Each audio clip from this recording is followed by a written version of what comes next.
Olá, sejam todos muito bem-vindos e bem-vindas a mais uma edição do Louca Sabedoria, esse espaço em que a gente estabelece diálogos, pontes e conexões de coração para coração, para que o melhor entre nós, o melhor da nossa mente, do nosso intelecto, das nossas experiências, possa ser compartilhado de vocês conosco, de nós com vocês, para que a partir dessas trocas a gente se desenvolva, a gente encontre sentidos mais belos para viver e caminhar e continuar. E hoje é com muita honra, muita alegria, muita satisfação, muita tietagem, muita babação de ovo, que eu trago alguém sobre a qual eu falo lá no canal antigo e nesse aqui toda hora. Vocês já ouviram falar, a fotinho dela aparece do meu lado toda hora quando eu falo. Como diria Bia Machado, como diria Bia Machado, como diria Bia Machado. Então, com vocês, ela de quem eu sempre falo, doutora Bia Machado. Pode chamar de doutor? Seja muito bem-vinda. Muito obrigado por ter vindo. Finalmente deu certo. Olha, eu que agradeço, querido. Estou muito feliz de estar aqui. Hoje eu acordei, abri o olho e falei, oba, hoje eu vou encontrar o Gui, vai ter conversa boa. Pois é, gente. Nossa, com coisa de pandemia e tudo mais, a gente se via toda semana. Agora fazia um tempão que a gente não se Nossa. encontrava pessoalmente. Só esse raio dessa internet. É, pois é. Para quem não conhece o trabalho da Bia, com educação e com as tradições, a gente pode falar as tradições Abrâmicas, eu gosto de antigas, falar, que é mais simples, né? É. E também com o sufismo como modo de educação, também pode dizer? É, eu gosto de simplificar dizendo, bom, eu estudei o mundo encantado, estudei todas as culturas que são diferentes da nossa, que não são do racionalismo, Uhum, tá bom? Então, tudo isso para resumir, lógico, né? uhum, Então, dediquei um tempo, eu gosto de falar 7, né? Xamanismo, taoísmo, hinduísmo, judaísmo, budismo, cristianismo e islã. Falei em ordem.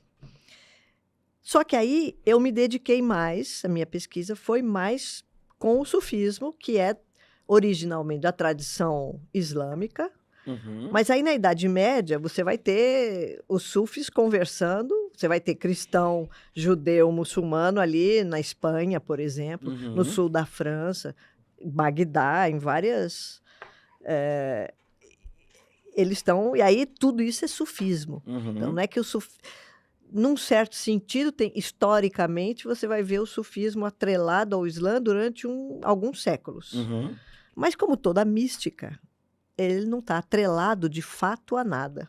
Uhum. Porque não é por nada, é porque é da natureza da mística está trabalhando num outro campo de realidade. Se ela se pretende o caminho para nos levar à liberdade, ela também não pode estar atávica a nada, né? Não, de jeito nenhum.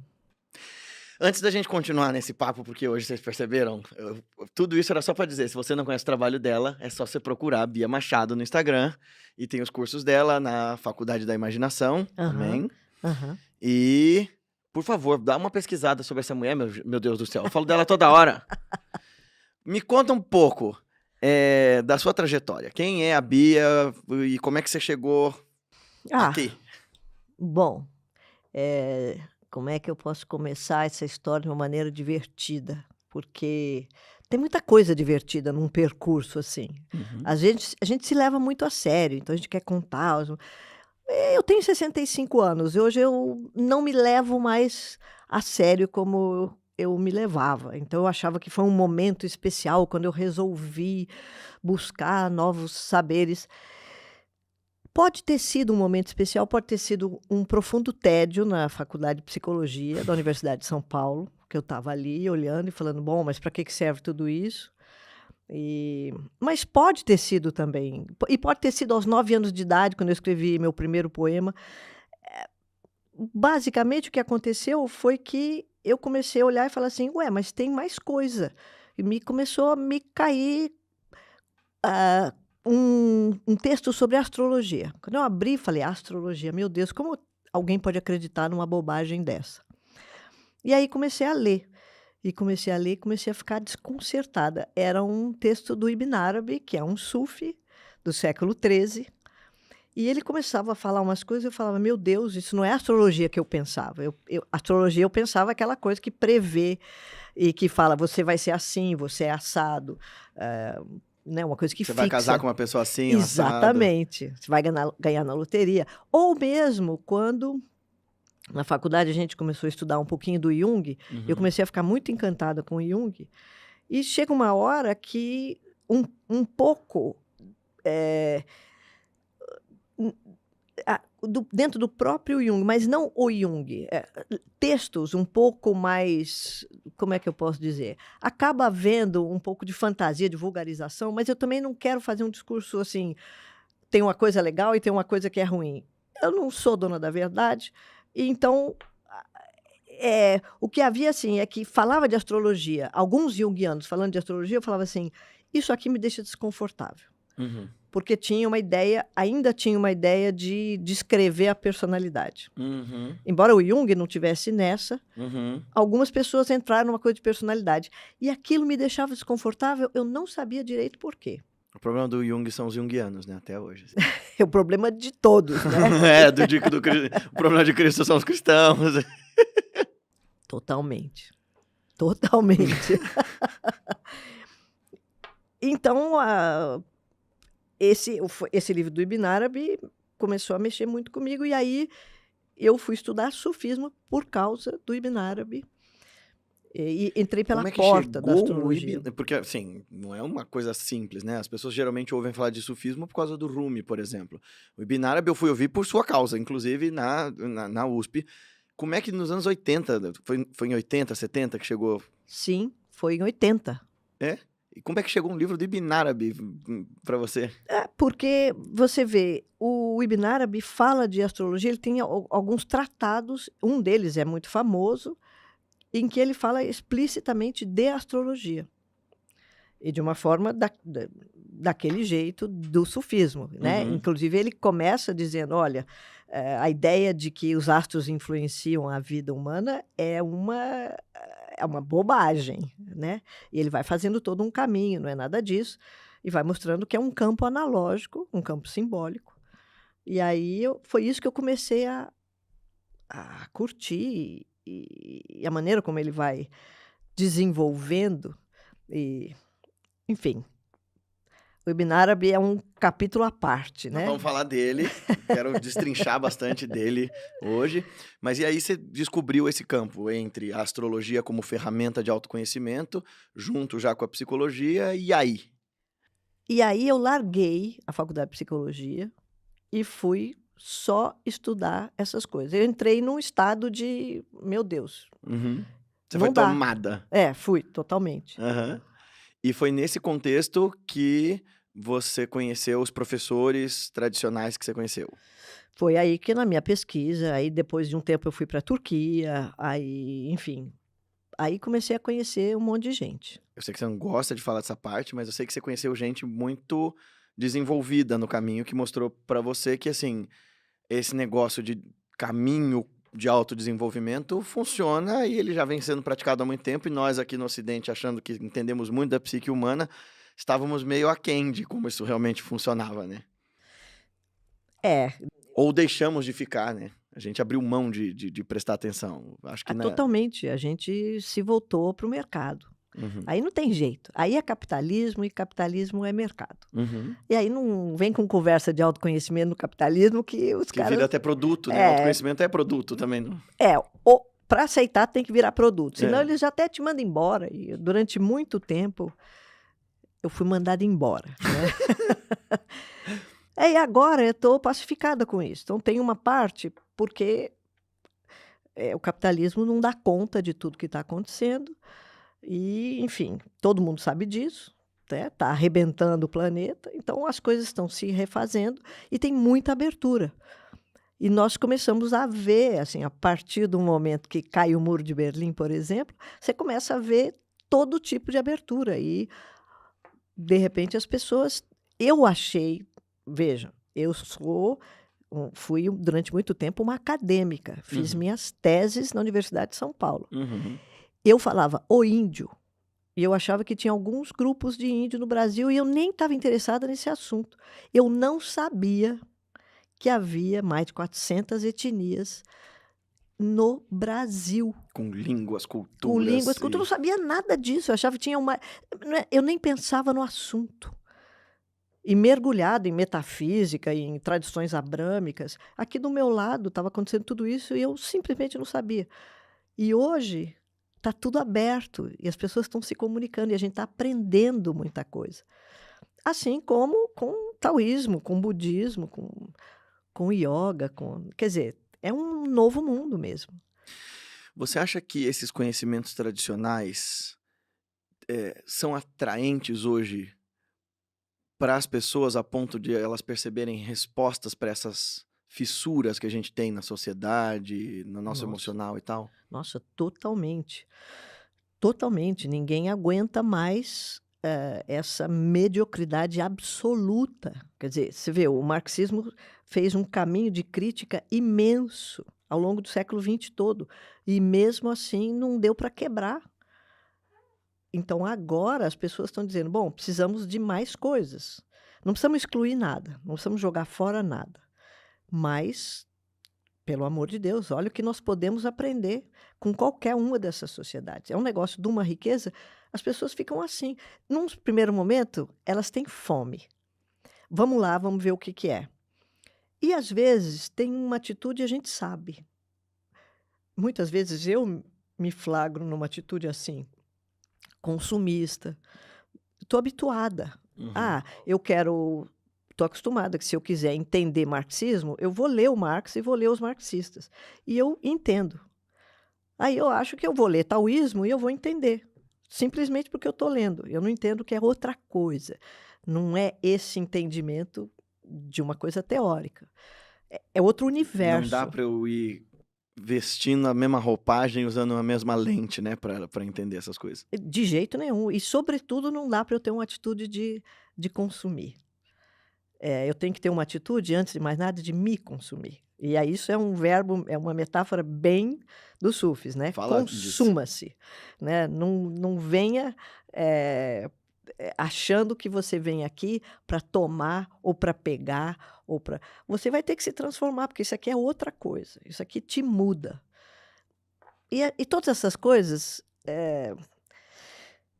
com as palavras, né? Tem um poema do Hafez em que ele fala: se você acha que com as palavras você vai ter o conhecimento, se você acha que o sol e o oceano podem caber nessa coisa tão pequenininha chamada boca, então está na hora da gente começar a dar uma grande gargalhada.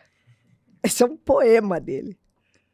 Temos que começar a gargalhar agora. Termina assim.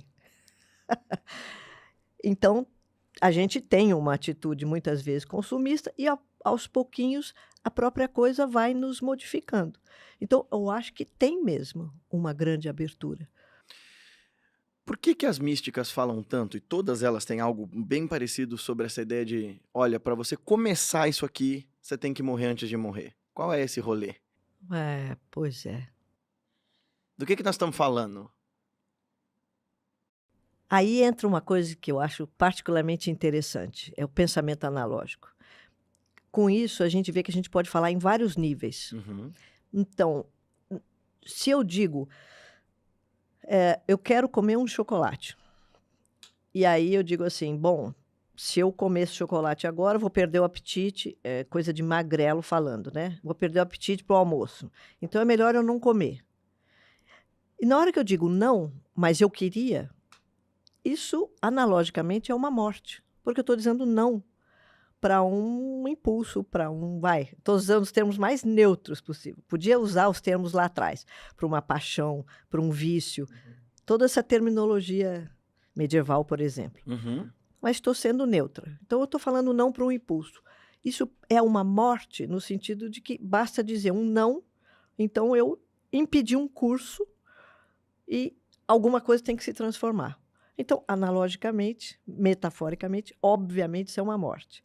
Ou, se eu disser um grande não para mim, não só um nãozinho como esse de chocolate, se eu começar a olhar e falar, aqui tem paixões, vícios terríveis e eu Neuroses. quero trabalhar isso a sério. Outras mortes. Até uma morte em que, e aí eu gosto de fazer, aí entra na metáfora. Uhum. Porque aí é como se a gente estivesse dizendo assim, o Hamlet está fazendo a sua luta ali. E ele tem que matar o assassino do pai dele. E é o inimigo. E ele tem uma tortura e tem muitas outras coisas envolvidas ali. E é o Hamlet. E se, de repente, o Hamlet começasse a descobrir que atrás dele tem um ator que está fazendo o Hamlet agora, mas que na semana que vem ele vai fazer Otelo, Macbeth. E esse ator, quando termina a peça, ele vai tomar uma cerveja com o ator que fez o Cláudio, que é o arqui-inimigo. Uhum. O que vai acontecer com o Hamlet na hora que ele começar a descobrir que tem todo um outro universo, completamente outra coisa? Quer dizer, se ele se desapegar da história dele e se ele puder supor que tem muitas outras histórias além da história dele, isto é a morte do ego. E aí ele vai entrar em contato com uma realidade, que é isso que os místicos dizem. O que é real? É o ator, não é o Hamlet. Uhum. Mas o Hamlet tem certeza que o real é ele. Ele não faz ideia de que... E ele não pode supor, porque para fazer isso ele tem que simplesmente deixar de ser Hamlet. Uhum. Ele tem que olhar e falar assim, peraí, eu estou vendo o Cláudio na minha frente. Tá aqui, isto é real. E aí ele tem que dizer, opa, mas o fato de eu estar vendo, estar sentindo, estar experimentando, não quer dizer que isso seja real. E aí é Platão falando, e aí é... Aí é todo... Shankaracharya, aí são os Upanishads, aí são os mestres sufis. É. Tem uma imagem sobre isso nas Upanishads que é exatamente assim. Que é dito que o cara pergunta, mas tudo bem, você está dizendo que o meu eu, o Atman, é o eu que sustenta todas as coisas, é a consciência pura por detrás de tudo, que nunca se corrompe, que está sempre bem, o meu eu real é supimpa e tudo de bom. E eu tô aqui me ferrando com um boleto para pagar e tudo mais. E aí a Upanishad vai dizer, assim como um rei que pede a sua corte para que seja entretido, começa a observar uma peça tão fascinante que se esquece completamente de que ele é um rei sentado em seu trono e que está no espaço de cuidar do seu reino no momento em que ele se esquece de quem ele é, também você, no trono das suas experiências, se esquece de que você está só observando esse grande jogo, esse grande lila, e está tomado pela ideia de que você é o Guilherme, de que você é a Bia, de que você está ouvindo um podcast, assistindo aí na sua casa, ou, sei lá, na hora do seu almoço, ou no banheiro. Enfim, e você está tomado por essa ideia de tal sorte que você não lembra quem é você. Mas se a peça parar, imediatamente você tem o que eles chamam de pratyabhijna, né? Que é o auto-reconhecimento, esse espanto de... Pronto. Isso é uma morte. Mas você vê, são metáforas, são 1000 jeitos de falar, e tem 1000 jeitos de falar. E cada poesia, cada texto, cada oração é um jeito diferente de falar disso. A gente está falando do caminho para fora do sofrimento, como o budismo fala, né? Eu vou quebrar com esse modus operandi neurótico que me faz ser causador, agente de sofrimento e sujeito ao sofrimento. Mas aí a gente está numa era de consumo hiperacelerado, superficialista, em que as pessoas começam a pensar que iluminação tem a ver com sentir gostoso, né? Eu vou me iluminar, eu vou adquirir algo, como se fosse possível comprar ou conquistar algo meritocraticamente, que me recorte do resto, né? A gente começa a pensar que morte da morte seja algo como... eu vou me livrar dos problemas do mundo e o resto do mundo que se dane. E não tem como ser assim, né, Bia? Ai, não tem, porque senão, como é que o ator vai mostrar a maestria dele? Se o Hamlet não for real também. Então, essa separação, o hábito antagonista nosso é muito forte. Então eu tenho que matar o ego. Matar o ego quer dizer que eu não me importo mais com o mundo, eu não quero mais ganhar dinheiro, não quero mais pagar conta, e eu fico desejando estar num estado de não sofrimento, quer dizer, eu estou fora do mundo. Então, para que a gente está aqui? Ficar só separando é um hábito mental, porque aí a gente está fazendo teoria. Eu gosto muito de pensar, né? É usar então da vida. Então não sei o quê. Então o que você está fazendo? Você está pensando.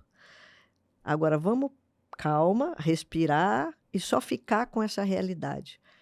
Ah, tem o Hamlet e tem o ator. Meu Deus! Deixa eu me surpreender com isso, deixa eu ficar um pouco perplexo.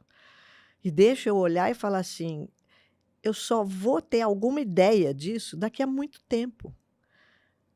Porque não adianta eu ficar pensando teoricamente. A gente pode dar aulas e aulas da beleza teórica disso. Olha, então você fica livre da ilusão, você está na realidade. Tudo são palavras. O que quer dizer ficar livre da ilusão? A gente volta no Rafês, né? Você tá querendo colocar o sol e a lua na sua boca. É. E eles alertam o tempo todo para isso. E o trabalho deles é ajudar a gente a fazer essas passagens. Eles não estão só falando, né? Então, tá bem, vamos com calma. Já comecei a entender que tem um universo. Este universo não vai separar, não vai excluir nada. O Idrissá, uma vez, disse assim: eu meço a espiritualidade de uma pessoa pela sua conta bancária. E ele estava querendo fazer esse choque que os sufis fazem. De fato, quando eu vi isso, eu fiquei chocada, porque eu falei: o que é isso, seu elitista, seu ridículo? O que você está pensando? 90% do mundo tem uma conta bancária pequena. Por que você está falando isso? A gente vai discutir com um sufi, com os nossos termos de referência, é que nem uma criança, né? Não adianta entrar em discussão, você tem que ir, bom, deixa eu me sintonizar, e ele está tentando me ajudar a ver que não se trata de criar uma oposição entre vida e espiritualidade, entre mundo e iluminação. Se trata de trabalho. Trabalho para quê? Uma planta, ela precisa trabalhar para tirar os elementos da terra. E é um trabalho para ela se desenvolver. Então, cada pessoa está fazendo um trabalho para dizer como que eu posso me desenvolver. Ah, então tá bom. Então, e desenvolver é o quê? É ficar melhor como ser humano? É ficar mais lúcido? É sair da ilusão? É amar mais o próximo? A gente pode dizer, olha, é tudo isso, desde que isso não sejam só palavras. Nossa.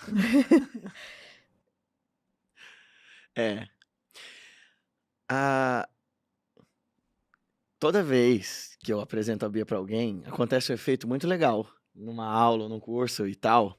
E eu não sei se está acontecendo com você agora, mas como ela mesma diz na aula, assim como na aula de yoga, se está doendo, respira. Se você não está acompanhando, respira. Porque o que as pessoas dizem para mim sempre depois que conhecem ela, todas elas gente, eu não entendi nada que ela falou, mas eu amei. Todo mundo fala isso, não entendi nada, mas eu tô gostei amando. muito. No começo eu ficava apavorada. Mas tem uma coisa que foi ficando muito simples para mim.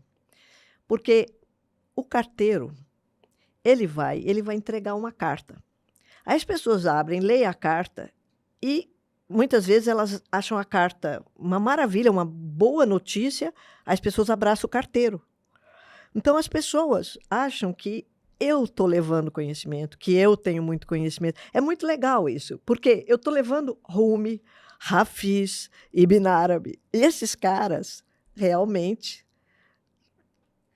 são incríveis. Então, se elas não entenderam nada, eu estou dizendo, isso é problema do Rumi, do Hafiz, do Ibn Arabi. Eu fico muito tranquila, eu sou só o carteiro. Fala a verdade. Não, mas eu acho que uma outra coisa acontece. Em primeiro lugar, ela adora se isentar da culpa de nos ensinar. E, na verdade, nós somos vítimas voluntárias desse experimento, somos maravilhados por esse processo. Eu gosto muito de ser um carteiro. Então, mas você também... Adoro. Mas você é ótima em dar um get-get nessas cartas. Mas você sempre falou que para a gente chegar nessas vias de conhecimento diferentes dessas nossas cartesianas e conteudistas, a gente precisa de outros órgãos de percepção. Eu fui pensando sobre isso ao longo do tempo e acho que esse espanto de não entendi nada, mas estou amando, é um pouco dessa coisa de... Eu dou exemplo assim, É como se você tentasse explicar para um cachorro que supostamente enxerga tudo monocromaticamente. Escuta, o que você acha? Eu uso a blusa azul ou a vermelha? Eu não sei. Né? Então, como é que eu vou dar termos de referências para um nível de realidade que a pessoa nunca provou? Ah, isso aqui tem gosto umami. Do que você está falando? Que sabor é esse? Então a gente tá, né, a gente tá experimentando, assim. E eu acho que um pouco é sobre esse lugar. Como é que funciona esse negócio de ir se abrindo? Vamos lá, vou reformular a pergunta. Você fala muito de pensamento analógico versus o pensamento cartesiano. Por quê? É. Se você não perguntasse assim, eu já ia falar. Porque até nisso, né, os místicos, eles escreveram, todos eles, das 7 tradições, mesmo o xamanismo que não escreveu, né, traz mitos, eles estão fazendo caminhos Uhum. para a gente seguir o caminho. Então, o trabalho analógico é exatamente esse caminho. Eles estão falando por analogias. Aí você escuta uma metáfora, aquilo, no primeiro momento, você diz, bom, não entendi a metáfora. É muito comum você escutar. Eu me lembro quando o Guimarães Rosa escreveu, se não fosse a borboleta, a lagarta teria razão. Eu fiquei parada anos com aquela frase, dizendo assim, mas o que quer dizer isso? Se não fosse a borboleta, porque não é a lagarta teria razão de ser. Porque se fosse razão de ser, não tem nem metáfora. Aí é uma coisa lógica que ele está falando. Uhum. Mas ele falou, a lagarta teria razão? E eu ficava ali parada. E aí começou a cair a ficha para mim que aquilo era uma relação analógica, então eu podia olhar para várias coisas dizendo, se não fosse isso, isso aqui, não sei o quê. E eu fui montando. E assim é com toda metáfora. Você vai, aos poucos, provando a metáfora. Porque aí você está um dia tomando um cafezinho, de repente você escuta aquela metáfora. Ah, tem a ver com isso. Você se relacionou com alguma coisa que está aqui agora acontecendo com você. E muda a gente na nossa vida prática porque muda o jeito da gente se relacionar com a vida, né?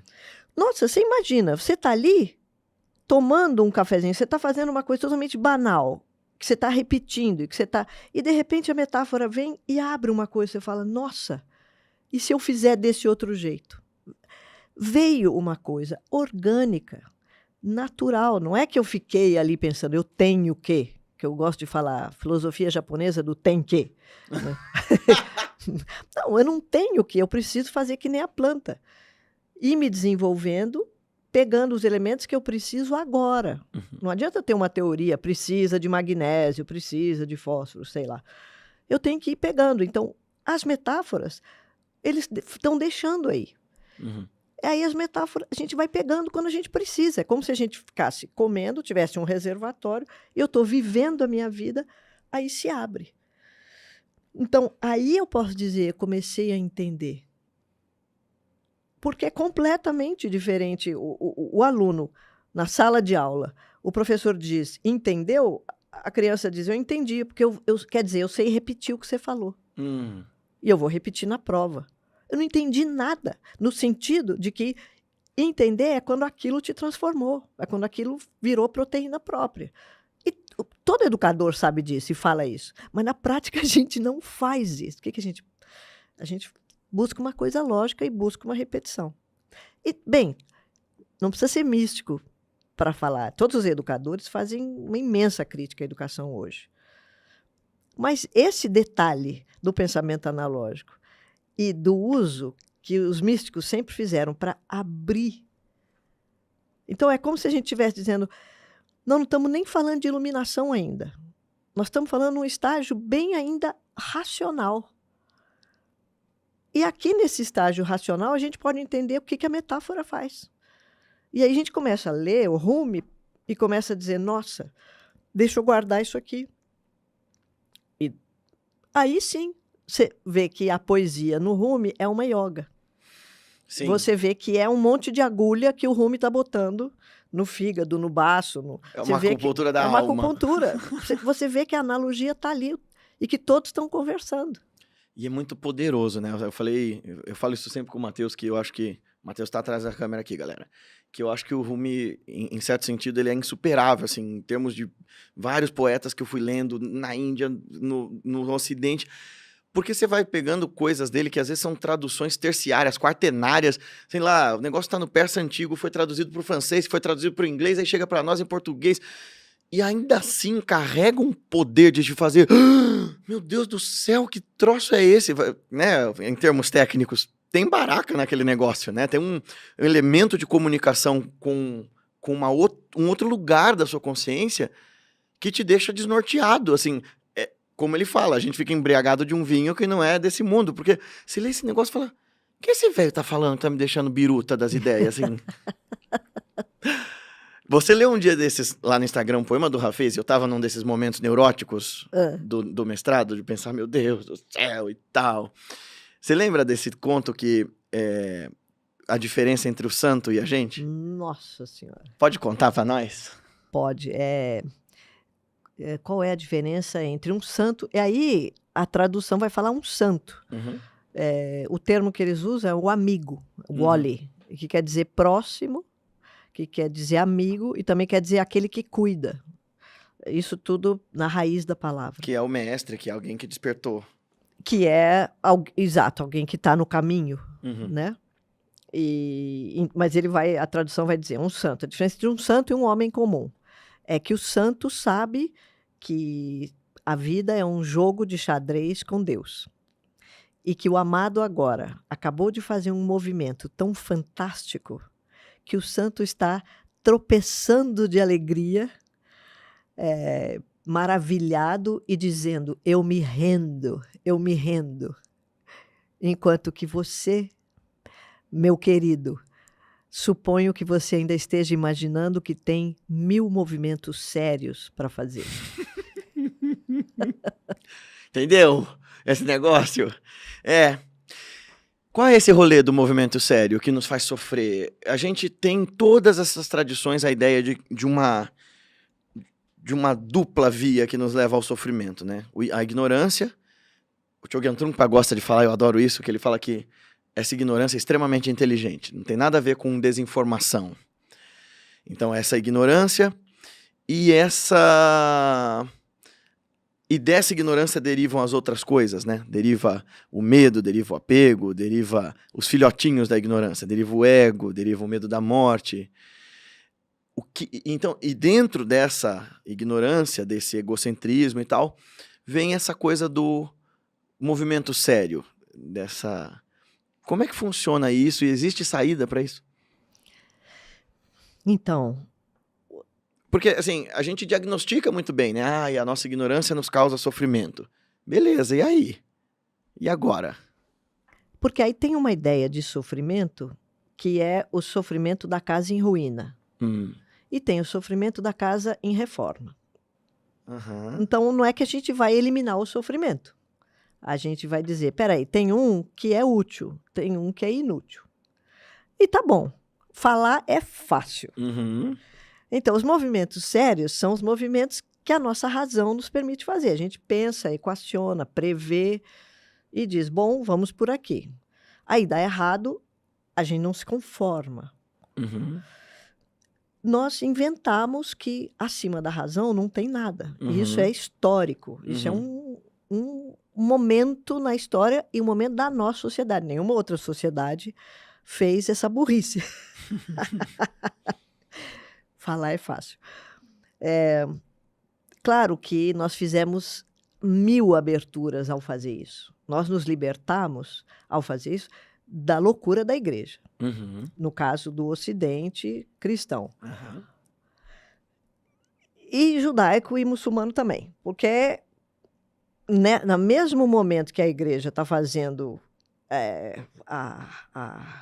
as condenações, está fazendo toda a barbárie que a igreja fez, o Islã também está fazendo e o judaísmo também está fazendo, cada um no seu canto. Não tem nenhum ali... Com crueldades iguais, com né? crueldades e com requintes. Então, na hora que nós nos libertarmos de toda essa loucura, a gente deu muitos saltos. Não é que nós vamos fazer um maniqueísmo aí. Mas É porque fica parecendo, as pessoas pensam que você tá fazendo um super elogio delirante à Idade Média, né? Ah, naquele tempo as coisas eram melhores, né? Nada nossa disso. senhora. Jamais a gente poderia falar isso. Na Idade Média não tinha chocolate, né, gente? Vamos falar. Como é que a gente pode elogiar a Idade Média? Mas, mas o que é interessante? Como é que a gente tenta fazer as palavras, de alguma maneira, levarem para comunicar o que eles estão... Como é que eles fazem isso? Então, primeiro eles estão dizendo, tem 2 tipos de sofrimento. Depois eles estão dizendo assim, olha, não é que a gente vai parar de ser ignorante, ou que a gente vai... Eu fiz um planejamento, deu tudo errado, e aí eu vou falar, tudo bem, eu não estou nem aí. Não é assim, você está o tempo todo lidando com todas as circunstâncias e as condições de estar vivo. Tem momentos que o Rumi fala, eu estou mal, eu estou sofrendo, agora eu não estou lembrando exatamente, mas tem citações maravilhosas da Ele tá de dureza. coração partido, né? Assim, De coração. E às vezes ele está com preguiça, né? E às vezes ele está, enfim. E a questão é que, como você tem um descolamento da razão, você tem um descolamento do ego, você pode parar, como você disse, respirar, olhar e falar assim, o que eu preciso agora? E eu não tenho só a razão. Eu tenho aberturas. Eu tenho aquele estado em que eu digo, o que pode vir? Que é esse momento em que você abre, olha e fala, bom, ou eu vou fazer uma oração, dependendo das técnicas que você usa. Uns vão fazer oração, outros vão fazer meditação, outros vão fazer pranayama, outros vão tomar um chá. Ikebana, vão dançar. O que for. Que na nossa sociedade, nosso hábito mental vai dizer assim, não, isso tudo aí é bobagem. Tem que fazer uma coisa efetiva. A coisa efetiva é tal. Você toma um remédio. Vou tomar um remédio, vou fazer um coach para entender como cuidar da carreira e resolver esse problema na prática. E alguma coisa assim, definitiva e tal. Também estamos aqui comparando de uma forma genérica, né? A gente pode também depois refinar isso. Mas a ideia é, olha, são instrumentos e a razão, por mais larga que ela seja, e ela é muito larga, quando o Rumi está falando da razão universal, que ela é o pai de todas as coisas, só tem uma coisa que está acima da razão, que é essa conexão com alguma coisa, e aí os nomes variam, aí é um universo inteiro que se abre, mas que para nós está fechado. No momento que você para e fala assim, peraí, vamos ler, vamos ver o que eles falavam, não para a gente acreditar imediatamente, porque senão daqui a 2 minutos a gente inventou a Inquisição de novo. E inventou que isso aqui pode, isso aqui não pode, porque fulano é racionalista, então esse racionalista, que ser inferior. Eu não, eu sou espiritual. Já viu, né? Nossa, era disso que eu queria falar com você, desse perigo, quando a gente fala assim, os mestres apontavam caminhos para além da razão. Aí a gente começa a ouvir essa pataquada da galera gratiluz de assim, não, você é muito mental, eu sou mais coração. Maluco, se você falasse isso pro Rumi, ou pro Ibn Arabi, ou pra qualquer mestre, você tomava um tapa na cara, né? Assim, não é sobre isso, a gente não tá fazendo, nossa, não, nada, tudo que veio da razão não presta. Então, peraí, todos os desenvolvimentos científicos, inclusive essa live, esse podcast que você tá assistindo, graças ao raciocínio humano que desenvolveu técnicas e meios e condições da gente estar aqui, não aconteceriam. Então a gente não tá falando que a razão não presta, é que existe lugar de ser para cada coisa, né, Bia? Total, e também, vamos falar, bom, eu não sou da razão, eu sou da emoção, eu sou mais coração. Eu digo, peraí, em primeiro lugar, coração e emoção é coisa moderna, nós que inventamos que a emoção está no coração. Você vai em qualquer outro lugar, emoção está no estômago. Coração é o lugar da conexão com o centro. E o centro não tem forma. Então, é outro barato, né? Não tem nada que ver com emoção, porque emoção eu sinto muito. Agora vamos falar um português claro. Emoção está abaixo da razão. Emoção, ainda mais na nossa sociedade, é uma coisa subjetiva, interior no nosso sentido. E digamos. Volátil, Não, manipulável. e as pessoas acham que o que elas sentem é emoção. Não ocorre, e sobretudo na nossa educação, que a gente sente mal. A gente é pouco criativo nas nossas emoções, porque a gente está viciado em algumas emoções. E a gente não trabalhou as nossas emoções. A gente sente mal, a gente não sabe sentir, né? A gente não sabe sentir, mas as pessoas têm certeza. Ah, eu estou sentindo, então é real. É real nada. Isso é seu condicionamento. Isso é seu hábito preguiçoso de estar diante das situações e reagir sempre do mesmo jeito. Ah, estou triste. O que quer dizer triste? Aí eu gosto de contar essa história. Conto agora a Por história favor. Essa é uma clássica. Em todos os meus cursos eu Da Santa conto. Teresa? Não, Não. é a criança que está chorando. Ah, Aí vem um adulto e fala: tá, para de chorar e me explica o que você está sentindo para eu poder te ajudar. Muitas vezes a criança está com angústia. E angústia é aquilo que não tem forma. uhum. Então ela não tem como explicar. Mas o adulto falou, ela vai parar de chorar, faz a força, para de chorar e fala: ah, eu tô com medo. Que parece muito com angústia, sei lá, enfim. Aí o adulto fala: ah, medo de quê? Nossa, piorou. Agora eu tenho que dizer alguma coisa, né? Tô com medo que o Milei invada o Brasil. Não, sei lá, alguma coisa assim, né? Aí o adulto fala: não se preocupe, ele abraça, carinhoso, tudo bonitinho, né? E fala: ó, fica tranquila, eu tô aqui, vou te defender, eu dou um soco no Milei, etc, etc. Acabou, a criança vai dormir. Passa um tempo, a criança está de novo com alguma coisa estranha, ela pode estar chorando e de novo a mesma coisa. Na terceira vez, a nossa sociedade tem Quer remediar, né? a nossa sociedade tem um vício tremendo que é levar tudo para a identidade. Uhum. E 3 vezes ela está com medo, ela começa a dizer: eu sou medrosa. Né? Você derruba o copo, olha para a pessoa e fala: ai, desculpa, é que eu sou muito desastrada. Tudo é eu sou. Ah, então a criança aprendeu o quê? Primeiro, que ela é medrosa, depois que ela precisa do adulto para consolar ela e para proteger. E terceiro, que tem uma palavra que ela vai dizer o que está acontecendo com ela. Medo, por exemplo, ou triste. Aí corta, vamos para um mundo encantado. Vamos para... A criança está ali, debaixo do baobá, e ela está chorando.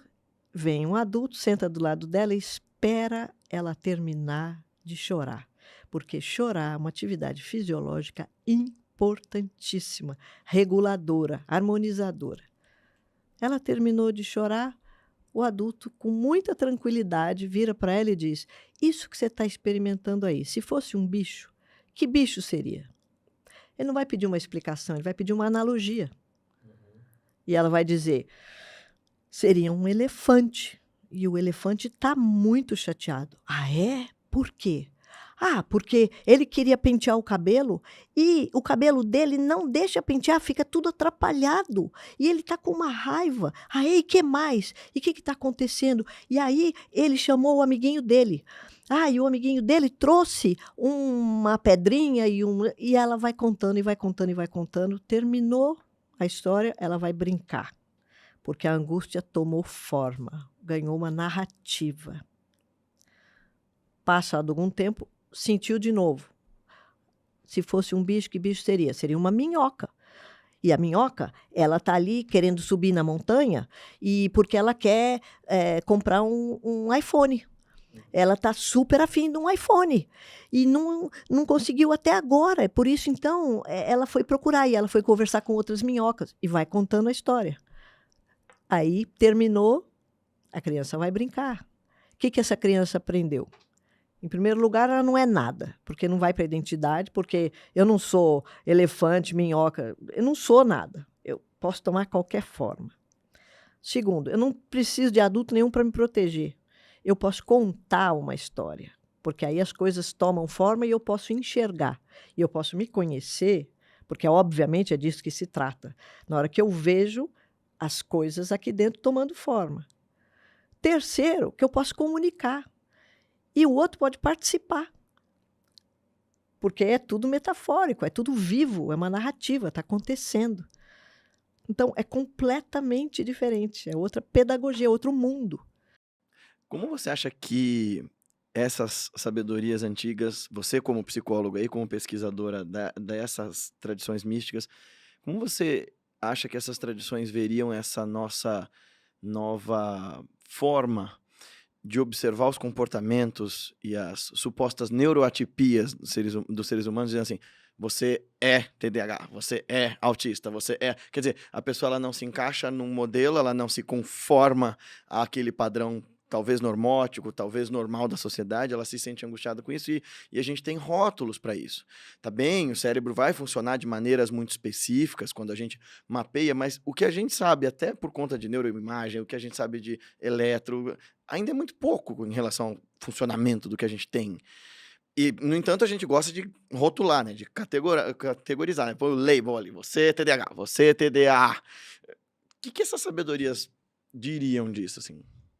Funciona, não funciona? Eu acho que essas sabedorias não precisam se pronunciar sobre isso, porque a psicanálise já se pronunciou muito claramente. Outras áreas, mesmo da neurociência, são muito críticas a essas formas positivistas de lidar com o ser humano. Então, nós não precisamos. A antropologia critica, a sociologia critica. E aí você disse, né? Você como psicóloga, eu me formei depois eu voltei para a universidade e me formei em psicologia, mas aí eu fui para a filosofia. Uhum. E aí eu fui fazer minha carreira universitária na filo. Então, eu não me considero psicóloga e nem trabalho como psicóloga, eu trabalho como educadora. O que é uma saída muito boa, uma saída bem do Nasruddin, porque aí eu não tenho que me pronunciar sobre patologia. Uhum. Eu não entendo disso, não é minha área, e eu não tenho autoridade para falar sobre isso. Uhum. O que eu posso dizer é que no campo da educação, na hora que você começa a mostrar o que a analogia faz, você, de fato, está criando um novo mundo. E eu tenho muita experiência com isso. Ver o que acontece com as crianças mesmo, quando elas saem desse eu estou triste, eu estou com medo, e como elas começam a descobrir que não são mais palavras, são histórias e não existe um medo, uma tristeza. Porque você vê, a gente tem 5 palavras para falar do nosso mundo interno. Uhum. Por isso que eu digo que a gente sente mal. Uhum. Porque a gente diz, eu estou triste. Isso não é sentir. Agora, eu estou como um pântano, e está chovendo, e agora sim, eu estou sentindo. Porque senão eu me impeço de sentir. Então, esse elogio da emoção que o cinema americano faz o tempo todo, contra a razão, é uma piada de criança. Imagina, você tem... Agora, vamos brincar de alicate ser contra a chave de fenda. Pessoal, são faculdades de conhecimento, são ferramentas, vamos usar, não tem que fazer uma competição entre razão e emoção. Onde vocês estão? Né? Que maluquice é essa? E, sobretudo, achar que a emoção vai resolver. Ela não está aí para resolver, ela está aí para a gente experimentar. Então, pelo amor de Deus, vamos reconverter. Isso, como educadora, eu posso falar. Eu não estou no campo da psicologia, eu estou no campo da pedagogia.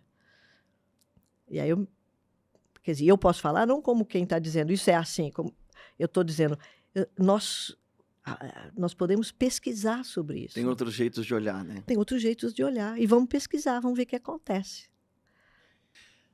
Já que a gente está falando de sentimento, tem um troço que você fala que choca todo mundo quando você diz, que é amor não é sentimento.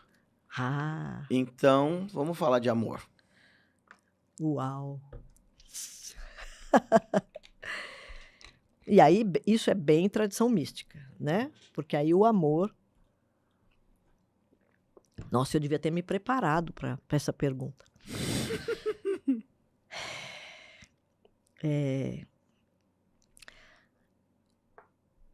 Porque nosso caminho habitual é assim, o amor é isso, o amor é aquilo. De novo, o verbo ser. De novo, nós vamos definir. De novo, nós vamos filosofar. E o místico diz, eu não vou falar o que é o amor. Eu vou trazer quilos de poesias, de experiências. E chega uma hora que você vai dizer, eu estou experimentando o amor, eu não preciso definir o que é o amor. Agora, para a gente começar a fazer uma conversa entre Oriente e Ocidente, entre mundo contemporâneo, mundo antigo, etc., a gente pode ir dizendo, bom, por que que os místicos localizam o amor no coração? Por que que os místicos falam de amor o tempo todo? Tem uma fala, aí bem mundo da simbologia, né? Tem uma fala de Deus, em que Deus fala pela boca do profeta. É um termo técnico aí, Hadith Qudsi, a fala sagrada. E Deus diz assim, eu era um tesouro escondido, amei ser conhecido, e por isso criei o mundo, a fim de que as criaturas me conheçam. Quem acompanha o canal fez assim, ah, meu Deus, ela falou! O quê? Porque eu já citei um zibilhão de vezes. Como eu aprendi com a Bia Machado, nesse Hadith Qudsi, agora todo mundo, se tiver efeito... Aí, ontem eu falei isso. É mesmo? Que legal. A galera, se tiver como colocar o efeito, a gente vai botar todo mundo comemorando assim, ela disse! Enfim, vocês estão. A gente volta, amor, conhecimento e tudo mais, mas quem acompanha o canal há mais tempo agora viu na fonte. Quer dizer, não na fonte, que, né? A fonte é o profeta Na Mohammed, fonte do carteiro. mas a fonte que foi a minha fonte, no caso. Então E que isso. muitos- Matheus vai até chorar ali atrás, que ele não aguentava mais ouvir ele falar. Eu me ouvi falar. A Bia diz, a Bia diz, a Bia diz, a Bia disse. E o Ibn Arabi diz que esse Hadith Qudsi é válido, apesar de que muitos doutores da lei dizem que não é válido, porque não tem uma cadeia histórica comprovada.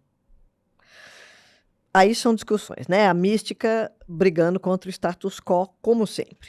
Tudo bem.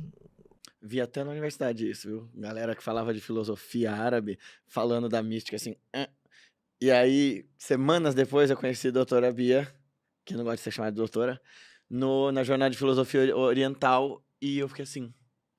Aí eu fazia umas perguntinhas tão besta, tem até no YouTube essa jornada, uma delas, e eu fazia umas perguntas que eu falava assim, Guilherme, cala a boca, cara.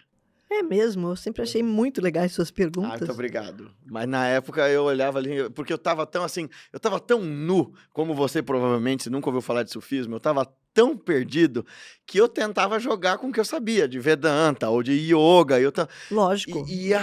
mas foi muito legal, assim, tanto que eu nunca larguei dessa mulher na minha vida.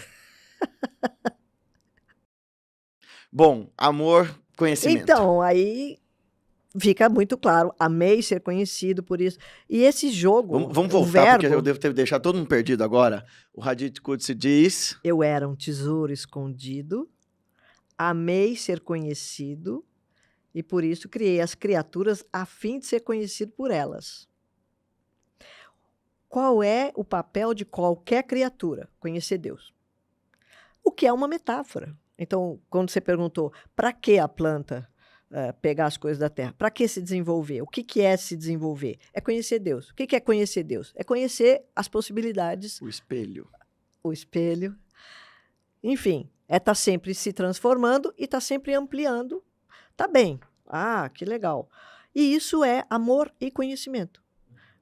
As outras culturas, diferentemente da nossa, amor e conhecimento é a mesma coisa. Na nossa, conhecimento é uma coisa objetiva, amor é uma coisa subjetiva. Nós inventamos sujeito e objeto e nós separamos. Em qualquer outra sociedade do mundo encantado, amar e conhecer é a mesma coisa. O amor é uma abertura, o conhecimento é uma abertura. Mas qual é a diferença, então? Bom, é que o amor dá ênfase no dois. É você com o outro. E o conhecimento dá ênfase no um. Mas esse dois, na verdade, vai se referir... Aí é aritmética simbólica, vai fazer todo um caminho e vai sempre chegar no um. Não tem problema. Não vamos entrar nisso, tá, gente? Porque aí começa uma complicação, a gente fica doido. Vamos por partes, vamos respirar, vamos com calma. O amor, então, ele funda a possibilidade de você ir buscar o ator que está atrás de você. Você precisa desse elemento que instiga, que mexe, que abre e que te diz, eu não sei, mais eu posso ir atrás. Eu posso ir sem nada.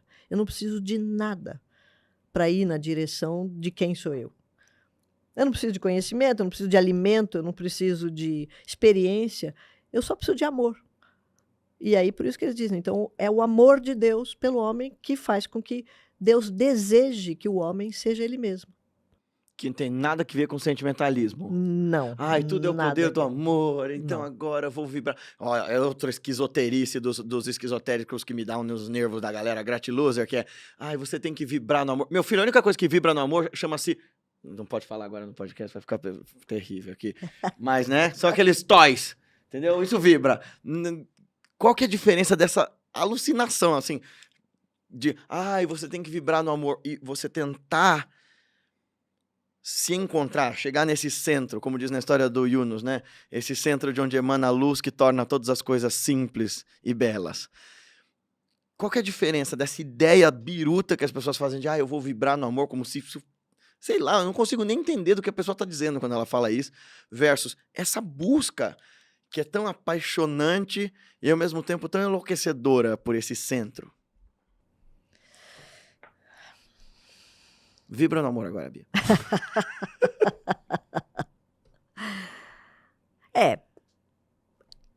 Você vê, tem tantos caminhos, tem tantos jeitos, porque às vezes uma pessoa está falando isso porque ela está embriagada, porque ela está consumindo uma coisa. Às vezes ela está falando isso porque ela acredita que isso é uma via, e às vezes é uma via. Uhum. E às vezes você... é aquela fala do Rumi, né?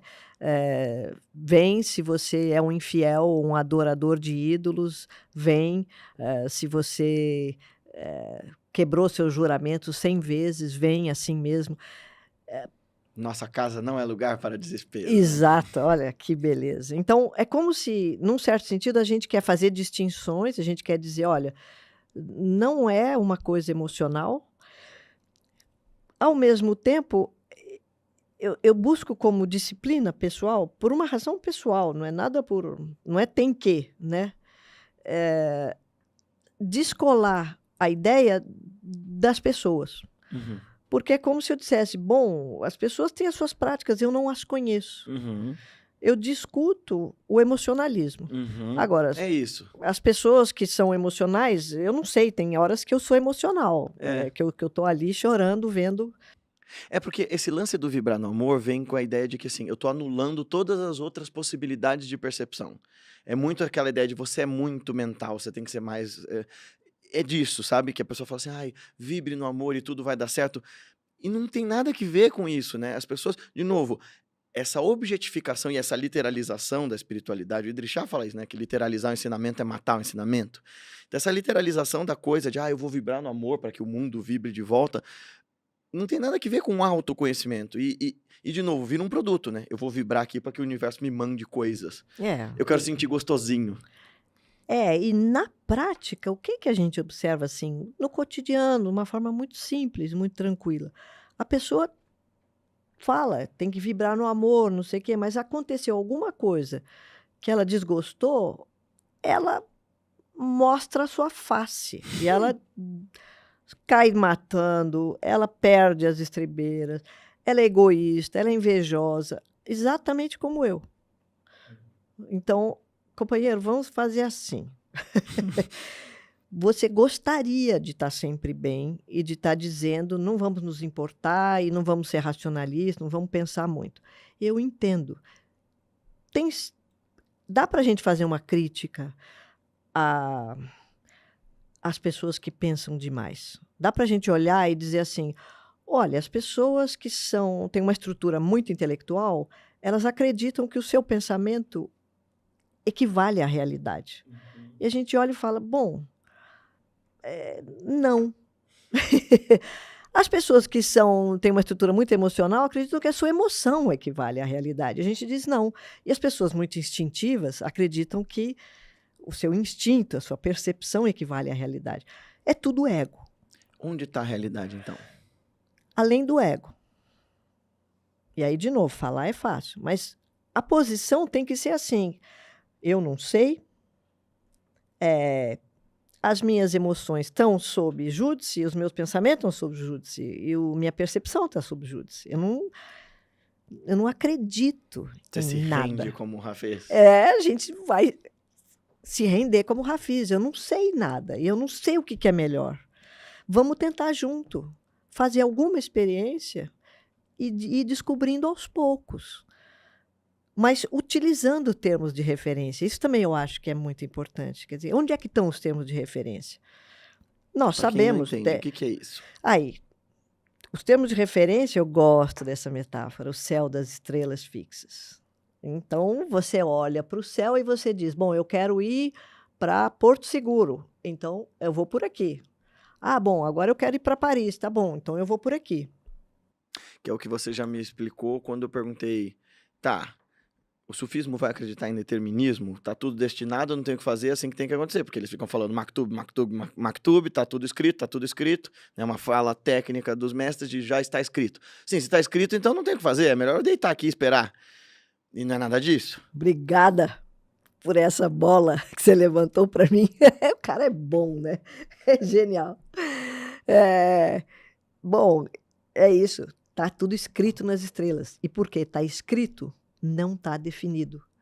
Porque a linguagem é exatamente aquilo que não define. A linguagem tem múltiplas possibilidades de entendimento. A linguagem é polimorfa, a linguagem é... Enfim, a linguagem é metafórica. Você entende a metáfora de milhões de jeitos diferentes. Justamente porque está escrito é que você tem que dar o teu sentido. Então, você tem que dizer, eu quero ir por aqui. Se não houver desejo, as estrelas são mudas. Uau! E isso é textual que eles estão falando. Então, é o seu trabalho. Você está o tempo todo trabalhando para olhar para a realidade e você dizer qual é o sentido agora para você. Então, por isso é que o homem é o intérprete do grande livro da realidade. O homem é o intérprete da revelação e é o intérprete do universo. A revelação é irmã do universo. Entre esses dois mundos está o homem. Tarjuman al-Quran, Tarjuman al-Alam. O intérprete do Corão e o intérprete do mundo. E por aí vai. Olha como esses caras, né, viajam. Então, o céu das estrelas fixas são esses termos de referência, que são modos de você poder colocar cenários para você. Eu acho doido porque quem realmente foi estudar o Jung e ver o que ele realmente escreveu, e o cara foi muito bom, ele teve vários insights, nossa, ele era brilhante. Mas as pessoas olham para o que ele escreveu como se fosse uma grande novidade, né?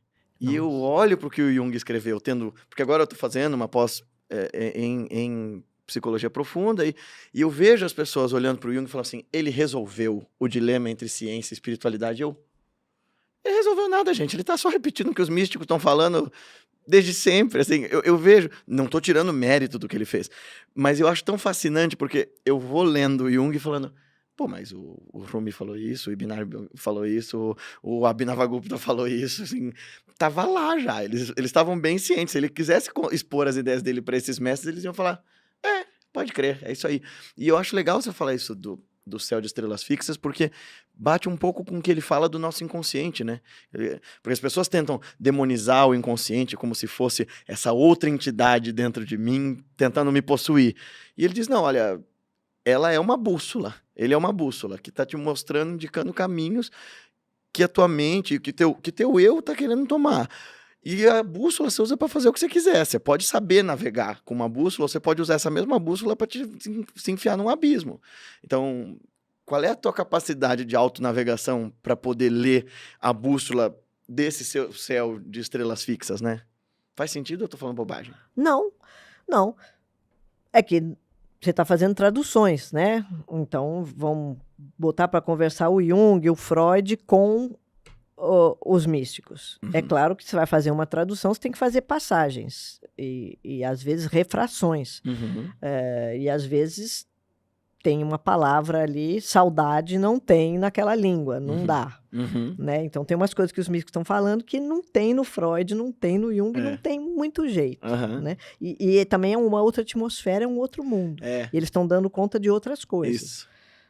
Mas, de fato, você encontra ressonância. Aliás, eu passei os anos 90, eu estudava, tive que estudar o Lacan na minha formação. E eu lia muito e falava assim, eu sempre fui muito encantada com o Lacan. Encantada não é o termo. Eu sou encantada com o Rumi e com o Ibn, mas sempre falava, nossa, o cara está dando conta Fascinada, de questões duríssimas. Ele tá propondo soluções que são possivelmente muito úteis. Então, eu ia tentando acompanhar essas soluções. E tinha muitos momentos que eu dizia, nossa, isso aqui o Ibn Arabi falou. Nossa, isso aqui o Ibn Arabi falou. E aí, um dia, um professor meu, o Márcio Petter, um grande professor, ele disse assim, o Lacan disse que ele queria ser lido como se ele fosse um místico. Eu falei, então estou entendendo o caminho que o Lacan está fazendo. Recentemente, ou seja, muito tempo depois, eu descobri que o Lacan era muito amigo do Henri Corbin, que é o primeiro tradutor do Ibn Arabi na França. Quer dizer, não é o primeiro, mas foi um dos grandes tradutores. E o Corbin falou tudo do Ibn Arabi pro Lacan, e o Lacan não contou para ninguém. Olha só. Então, agora acho que esse é um bom gancho. Quem, o que, como, quem é Ibn Arabi, de onde vem, como vive, como se reproduz hoje no Bia Repórter? Quem foi Muhyiddin Ibn Arabi? Al-Shar al-Akbar. Shah al-Akbar. Shah al-Akbar é uma expressão que os discípulos cunharam para falar dele. Shah al-Akbar é literalmente o maior dos sheiks. Sheik quer dizer velho, o maior dos mestres. Mas uma tradução elegante é o mestre por excelência. E ele tem uma obra vastíssima. Século XIII, Espanha, nasceu em Múrcia, está enterrado em Damasco, fez muitas viagens e finalmente morreu em Damasco. Tem um ensinamento, um jeito do Michel Chodkiewicz falar dele,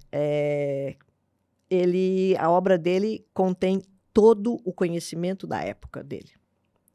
Uau! Todo. Não tem uma coisa sobre o que ele não falou. Inclusive, eu já pesquisei para ver se ele falou alguma coisa do Corinthians. Talvez, é que eu ainda não achei, mas deve ter. Essa piadinha boba, na verdade, é que tem uma questão, tem uma pegadinha aí. Todo o conhecimento da época, mas do ponto de vista da mística, você tem sempre uma abertura para outras épocas. Você tem um olhar para frente. Porque você está lidando com sutilezas e com... Você está vendo à frente. É difícil falar disso, porque para a nossa mentalidade racionalista, bom, você está já agora... Você está achando que são super-homens. Eu não tô achando que são super-homens. Eles é que falam que eles são super-homens. Os místicos? Eles não falam super-homens, né? Nem Batman. Mas eles falam que, evidentemente, nós estamos falando de ator e não de Hamlet. Então, o homem ordinário é o Hamlet. Nós estamos muito além. E o ator, sabe o final da peça. Então, o Ibn Arabi está falando de coisas que são muito úteis hoje.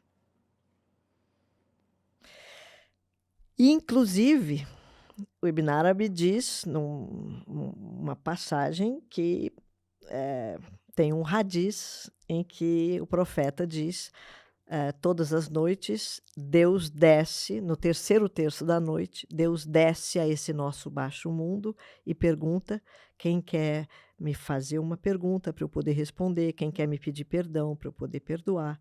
Enfim, Deus desce. E as pessoas estão dormindo no terceiro terço da noite. Mas quem estiver acordado, orando, vai fazer uma conversa íntima com Deus. E o Ibn Arabi pega esse hadiz e diz, vejam só, E depois disso, eu acho que a gente pode ir se encaminhando para encerrar, porque isso aqui é uma Ela que grande manda. abertura. O Ibn Arabi diz: o universo inteiro adormeceu quando morreu o enviado de Deus, Muhammad. Sim, porque é o último profeta, é o selo da profecia. Depois dele está escrito que não vem mais nenhum profeta. Então, o universo inteiro adormeceu quando morreu o enviado de Deus. Nós atualmente estamos no 3º terço desta noite do universo. Portanto, é agora que as ciências mais perfeitas vão ser entregues aos homens. Nossa. Isso é o que o Ibn Arabi fala sobre o fim dos tempos. Sobre o fim dos tempos quer dizer encerramento de um ciclo e começo de um novo ciclo. Óbvio, como todos falam, né? Mas é nesse fim que as ciências mais perfeitas estão sendo entregues. Então, os místicos estão falando lá atrás de coisas que a gente pode escutar e ter um eco hoje, ter um aprendizado hoje.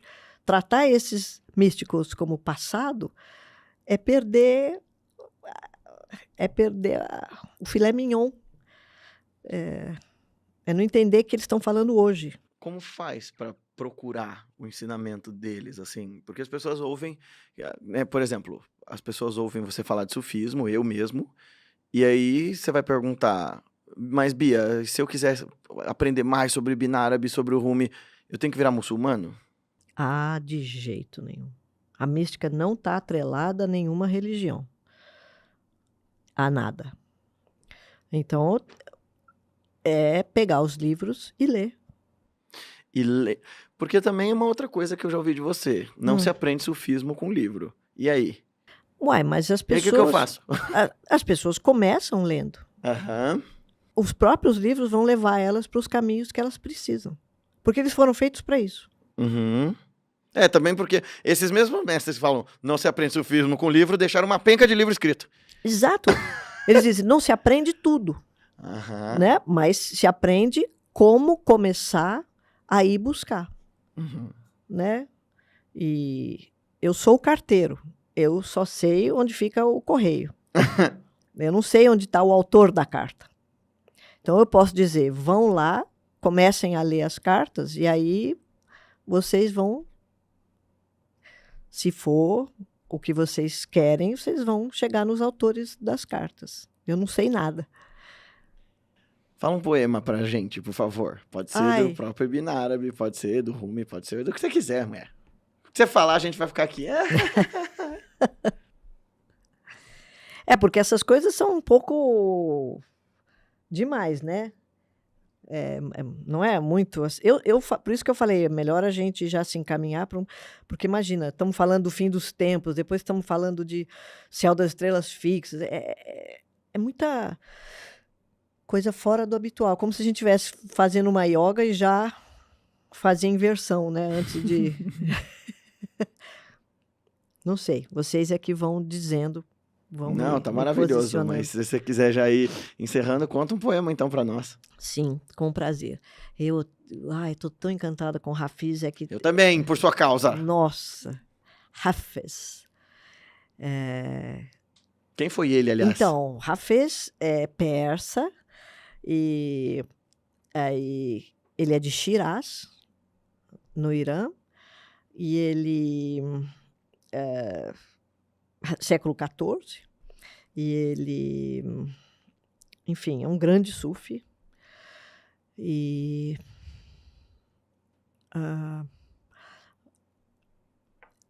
estou tentando lembrar, ver se eu tenho algum deles já, que eu já sei de cor.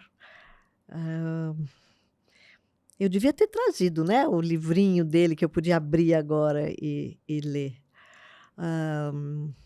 Mas, bom, um clássico muito famoso, quem já começou a estudar Ibn Arabi já se deparou com esse é o mais conhecido poema do Ibn Arabi, é um verso dele, e é um verso que é interessante ter alguns termos de referência primeiro, antes de falar o verso, porque, primeiro, o maior pecado do Islã é a idolatria. É você achar que tem alguma coisa além de Deus. Uhum. Só há Deus, a não ser... Não há Deus a não ser Deus. La Né? ilaha illallah. La ilaha illallah. Então, tudo é Deus. Então, você ser um idólatra é o maior pecado. E é o único que Deus não pode perdoar. Isso é religião. Gazela é um bicho muito...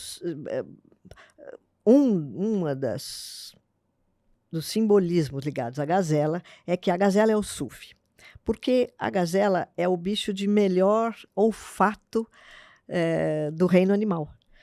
E o olfato tem um simbolismo belíssimo, que é você sente o cheiro, você está percebendo, só que você não está vendo. Então, é para falar toda a ideia da percepção. Essa expressão que a gente tem, né? Isso está me cheirando mal, por exemplo. Né? A gente não sabe, mas está percebendo alguma coisa. Aí tem todo um simbolismo muito bonito para falar do amor, porque o outro é a gazela, então o outro é aquele que você percebe, mas você não percebe, porque é como o cheiro, você não tem certeza. Então o outro é que nem o crepúsculo, você vê, mas não vê. E o amor é esse lugar em que você então inventa o outro. Por isso é que é essa possibilidade de você ver o melhor do outro, ver o Deus do outro. Eu sei, eu estou falando um monte de coisa ao mesmo tempo, mas é assim que é a analogia. E esse verso, então, ele vai falar da gazela, que é o sutil, o mundo sutil. Por isso é que é o olfato. E o conhecimento sutil, o conhecimento do invisível. Que mais? A gazela, o idólatra. Claustro. Basicamente, é o claustro para o monge, né? É o refúgio para o monge, né? E aí o Corão? E o verbo, meu coração, tornou-se capaz. Coração em árabe é qalb, e o verbo qalaba é girar. Então, uma das ideias é que o coração precisa girar para cada vez perceber uma nova forma de Deus. Porque Deus está se mostrando. O mundo é Deus se mostrando. Então, você perceber tudo como uma mostração de Deus é você perceber a realidade. E Deus, a cada dia, está numa nova obra. Isso é um verso do Corão. Então, o seu coração precisa girar como um caleidoscópio para ir percebendo. E por isso é que qualquer forma é legítima.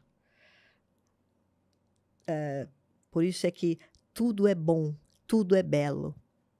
Precisa tomar muito cuidado com essas coisas, porque, como você bem disse, dali a pouco a gente vira o conformista, o que acha tudo bom.